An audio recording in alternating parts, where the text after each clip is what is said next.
welcome to the Resources Roadhouse. I'm Wally Graham. Welcome to the 2022 RIU Sydney Resources Roundup, where I managed to catch up with Brett Smith, who's Managing Director of Corazon Mining. G'day Brett, welcome back to the Roadhouse. Hi Wally. You come back at quite a good time. Corazon, you've just raised $7.6 million through a rights issue. Okay, so from my understanding, it takes you up around the $9.5 million mark. The most money Corazon's ever had in the bank at one time. Can you tell us, what sort of changes does that bring to the company? Yep. Okay.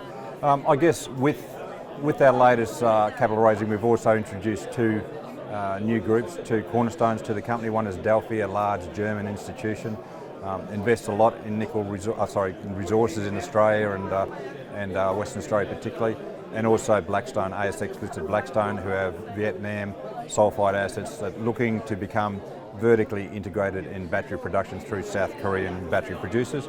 So they're two groups that are really in sync with how we think about our assets and where they want them to head. So it definitely has changed Corazon. It's the most money we've had, as you said. It does allow us to really put a lot of effort into the redevelopment of the Lynne Lake mining centre. So we have been tagged probably as an exploration company, but we've had these large, high-quality resources sitting in the background that receive very little value. We've got 116,000 tonnes plus of nickel resource sitting there, a big resource, high quality. And so what we can do, we can really stand back and say, okay, this is how we want to develop this project, this is what needs to be done, and really implement that going forward, as well as keep our exploration going as a major priority. All right, so it really has sort of, it hasn't changed the project? The project's still the same? No. So it's just changed your approach to it? A bit of that. Definitely the nickel price has changed the project. It's gaining a lot more attention, and it's a large resource base. There's not many companies like us on the ASX. There's definitely, if you look at the enterprise value per tonne of nickel, there's no one like us on the ASX. But as I say before, we've always viewed these resources as potentially the tail end production of a new discovery, and I think with the latest, structural shift in the nickel price, that maybe we need to put more effort in bringing that forward, as well as keeping the option of discovery open for shareholders. And a lot of our shareholders are in there for the success of a discovery, not so much, redeveloping a mining centre. All right. So just run this by me. You've been out at Lynne Lake for quite some time, and you've always identified it as a worthy nickel deposit.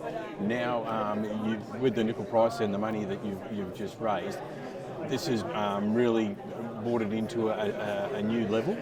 Yeah, and the demand for nickel, the forecast demand for nickel off the back of the rechargeable battery sector. Now, there's continued growth in the stainless steel industry, which accounts for 70% of the nickel produced. But the demand and the demand pressure coming from rechargeable batteries, electric vehicles, is quite massive.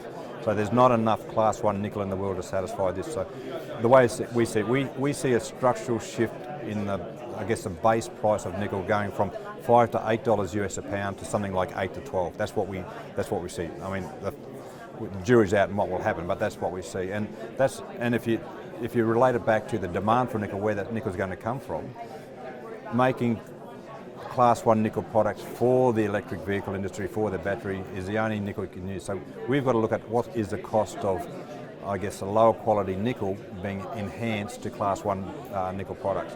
And whatever that cost is probably going to be the base cost for nickel.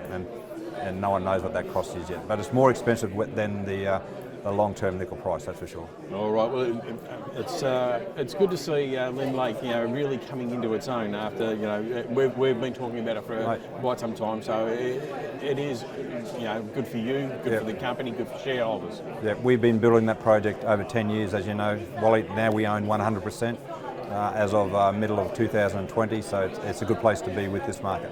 All right. Well, as always, we look forward to hearing more from Corazon and from Lynne Lake. Thanks, Wally.